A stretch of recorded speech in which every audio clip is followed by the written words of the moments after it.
बिस्मिल्लाहिर्रहमानिर्रहीम। अस्सलाम वालेकुम नाज़रीन। पाकिस्तान के अंदर डॉलर के बारे में बड़ी पेशन गोइयाँ जो हैं वो लोग कर रहे हैं और बहुत सारी अपडेट्स आ रही हैं और बहुत सारी मार्केट के अंदर वॉइस नोट्स भी चल रहे हैं, ग्रुप्स के अंदर बहुत बातें हो रही हैं, डॉलर इतना गिर जाएगा। लेकिन इसके पीछे क्या पाकिस्तान के अंदर अवामल हैं वो किसी को नहीं पता, जो आज की वीडियो में इंशाल्लाह शेयर होंगे। ख़ासकर वो लोग जो डॉलर में इन्वेस्टमेंट करके बैठे हुए हैं, वो लोग जो डॉलर मज़ीद ख़रीदना चाहते हैं, या वो लोग जो डॉलर बेस्ड इन्वेस्टमेंट करना चाहते हैं, जिनको कोई भी ऐसी इन्वेस्टमेंट करना है जिसकी तमाम तर जो प्रेफरेंस है वो डॉलर के ऊपर है। सबसे पहले तो हम बात करेंगे जो डॉलर कितना गिर जाएगा पाकिस्तान में। हुकूमत का दावा है, हुकूमत ये दावा कर रही है कि हम डॉलर को 260 रुपये से नीचे ले आएंगे। ये सवाल बहुत सारे लोगों को कंफ्यूज कर रहा है कि हुकूमत ऐसा क्यों कह रही है कि डॉलर 260 रुपये तक आ जाएगा, और इसके पीछे हुकूमत के पास क्या ऐसा प्लान है कि हुकूमत डॉलर 260 तक लेके आ रही है। ये सवाल बड़ा ज़रूरी है। उसके बाद ये है कि जी मार्केट में एक और बहुत बड़ी बात है कि जी सऊदी प्रिंस मोहम्मद बिन सलमान G20 में आए थे। G20 के बाद वो पाकिस्तान आना चाह रहे थे, लेकिन पाकिस्तान नहीं आ पाए।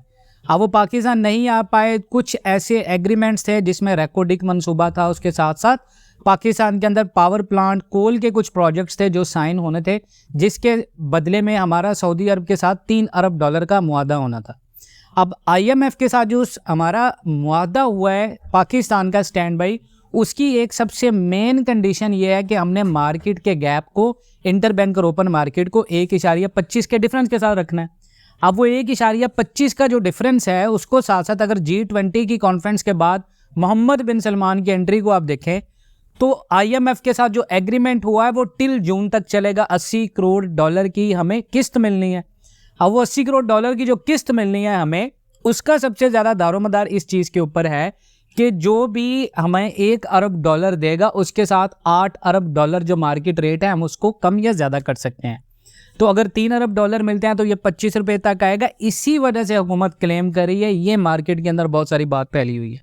हालांकि ऐसी भी बात है, ये दावा भी कहीं ना कहीं हुकूमत का ठीक है कि डॉलर 260 तक वो ले आएंगे, लेकिन जो पर्सनल अजम्पशंस हैं वो ये हैं कि डॉलर 270 रुपये से नीचे नहीं जाएगा, या अगर 270 तक जाएगा तो ये बढ़ना कब स्टार्ट होगा, इसमें बहुत सारी चीज़ें हैं। सऊदी सलमान आते हैं नहीं आते, मुआहदा होगा नहीं होगा, रेकोडिक मंसूबे से पाकिस्तान के जो डॉलर्स मिलने हैं उसकी जो पार्टनरशिप का जो सऊदीया हमारा पार्टनर बनने जा रहा है वो होगा नहीं होगा, पावर प्लांट के प्रोजेक्ट्स हैं। बट डॉलर कंट्रोल करने के चैलेंजेस फेस भी अभी पाकिस्तान में आने हैं, जैसे कि IMF रिव्यू है वो होगा, और कब होगा। $80 करोड़ अगर तो मिलते हैं पाकिस्तान को, तो क्या वो $80 करोड़ मिलने के बाद एशियन डेवलपमेंट बैंक और इसके साथ साथ वर्ल्ड बैंक की जो रिपोर्ट्स आ रही हैं कि पाकिस्तान के अंदर इन्फ्लेशन रेट इसी तरह रहेगा, वो चीज़ बहुत सारे लोगों को कंफ्यूज कर रही है, क्योंकि मार्केट इतनी ज़्यादा वोलेटाइल हो चुकी है पाकिस्तान की कि लोगों के लिए प्रिडिक्ट करना बहुत ज़्यादा मुश्किल है। लेकिन अगर आप डॉलर की बात करें तो डॉलर 260 तक आता हुआ हमें दिखाई नहीं दे रहा कि डॉलर 260 तक आएगा। इवन क्या आना चाहिए, being as a Pakistani we should be proud on that कि हमारी करेंसी मजबूत हो, लेकिन जो स्टैट्स और पाकिस्तान की जो इकोनॉमी बता रही है वो यही है। इसमें एक और बहुत बड़ी बात है कि IMF के साथ वर्ल्ड बैंक के पास हमें डॉलर्स तो मिल जाएंगे, लेकिन बहुत सारे लोग इस बात को नहीं समझ पा रहे कि हमने जो पेमेंट्स करनी है उनमें $25 बिलियन हैं।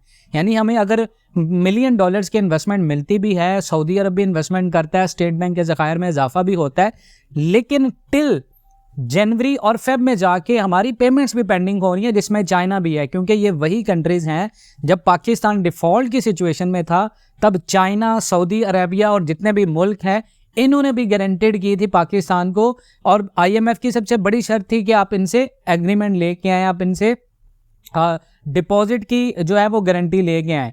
तो तब भी इन लोगों ने पाकिस्तान का जो साथ देने के लिए बहुत सारी कंडीशंस रखी थी, जिनमें इनके कुछ अपने बामी इत्तेहाद होते हैं। अब उसके साथ बात करें, अब वज़ीर आज़म अनवारुल हक काकड़ जो है वो पिछले माह जब हलफ लेने के बाद कबीना के साथ कराची आए थे, तो कराची की कारोबारी बरादरी मुल्क के लिए बहुत ज़्यादा अहमियत रखती है, तो उन्होंने उनके साथ एक मुलाकात की थी, और इंटर बैंक में डॉलर 286 रुपये का था वो 306 रुपये का हो गया, और करेंसी ओपन मार्केट में 350 तक चली गई थी। लेकिन हुकूमत ने बहुत सारे ऐसे काम किए, क्रैकडाउन किया, जिसके बाद करेंसी वापस अपनी जगह पर आकर खड़ी हो चुकी है। जिस महंगाई में पूरा पाकिस्तान या हम सब तड़प रहे हैं, इसकी असल वजह भी यही करेंसी है, क्योंकि पिछले साल डॉलर 160 रुपये का था और इस साल 306 रुपये का हो गया है। और जितनी चीज़ें इंपोर्ट्स होती हैं, जिसमें हमारी एनर्जी सेक्टर है, पेट्रोल है, कैपेसिटी अदायगियाँ भी शामिल हैं, वो डॉलर में इंपोर्ट्स होती हैं। तो जितनी भी अशिया खुर्दो नोश हैं और पाकिस्तान की प्रोडक्शन में इस्तेमाल होने वाली तमाम तर चीज़ें डॉलर पर थी। लेकिन अभी अगर आप देखें तो खुदा का शुक्र है, जब करेंसी बेहतर हुई है तो इसके जो नताइज हैं वो हम सबके सामने भी आ रहे हैं। लेकिन ये क्रैकडाउन जो है वो पहला ऐसा क्रैकडाउन है जिसमें करेंसी कम तो हो रही है लेकिन इन्फ्लेशन रेट मजीद बढ़ रहा है। करेंसी की वजह से पेट्रोल की कीमत बढ़ रही है, लेकिन ये उम्मीद की जा सकती है कि हुकूमत ये कह रही है कि पहली तारीख है उसको पेट्रोल की कीमत अब हम खुशखबरी देंगे। अब बिजली की कीमत बढ़ी और उसके साथ साथ अब अगर आप देखें तो करेंसी, बहुत सारे लोग कह रहे हैं जी कंट्रोल हो रही है और पूरी उम्मीद है कि असल कीमत की तरफ आ रही है। करेंसी के हवाले से सिर्फ उन लोगों को रोका गया है जो लोग टैक्स बचाकर डॉलर खरीद रहे थे और नाजायज़ तरीके से डॉलर हमारे मुल्क से बाहर लेकर जा रहे थे।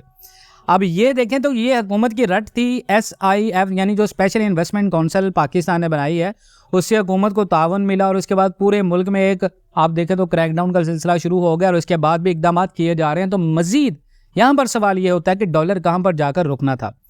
देखिए जी, कोई वजह नहीं थी कि 160 रुपये का डॉलर 286 का होता या 305 रुपये का होता। इसमें नो डाउट करेंसी डीलर, बहुत बड़ी एक्सचेंज कंपनीज, बहुत बड़े बड़े माफिया शामिल थे, जिसकी वजह से पूरी कौम को महंगाई का सामना करना पड़ा।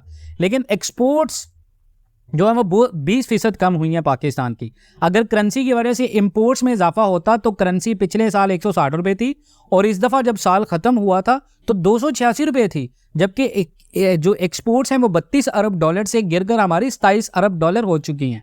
एक्सपोर्ट्स 5 अरब डॉलर कम हुई हैं, तो इसका मतलब है कि रुपये की कदर में कमी से एक्सपोर्ट्स को कोई फ़ायदा नहीं हुआ, क्योंकि हर चीज़ डॉलर की बेस पर होती है। हालांकि हमारे मुल्क में आज भी एक्सपोर्ट्स का 10 अरब सरप्लस मौजूद है। 7.5 अरब डॉलर का सिर्फ टेक्सटाइल में सरप्लस मौजूद है और इसके अलावा दूसरी चीज़ों जिनका 2.5 अरब सरप्लस है। और पिछले साल 3 अरब की जो रुई होती है वो सरप्लस हुई है पाकिस्तान की, जो इस साल इंपोर्ट करना पड़ी थी हमें। तो मुल्क में कपास की पैदावार में भी इजाफा हुआ है, इससे मज़ीद बेहतरी भी आई है और मुल्क दोबारा तरक्की के रास्ते पर जाने के लिए बहुत टाइम लगेगा। तो इलेक्शन कमीशन की जिम्मेदारी है इंतखाबात कराना और इसके साथ साथ पाकिस्तान के अंदर डॉलर का जो रेट है वो इलेक्शन तक मुझे लग रहा है स्टेबल रहेगा, उसके बाद ये बढ़ना स्टार्ट होगा पाकिस्तान में, क्योंकि ज़राअत और दूसरे सेक्टर्स में बहुत सारे पोटेंशियल्स हैं जिनको बूस्ट किया जा सकता है, जो कि 1947 से आज तक नहीं हुआ। और सिर्फ ईमानदारी से काम करने की ज़रूरत है और मेरा ईमान है कि अगले 10 साल में इंशाल्लाह पाकिस्तान जो है वो तरक्की करेगा और एक ऐसा मुल्क बनेगा जिसकी कोई मिसाल नहीं है। लेकिन वक्ती तौर पर जो डॉलर है वो मैं जो है वो जून तक जो है वो बढ़ता हुआ देख रहा हूँ।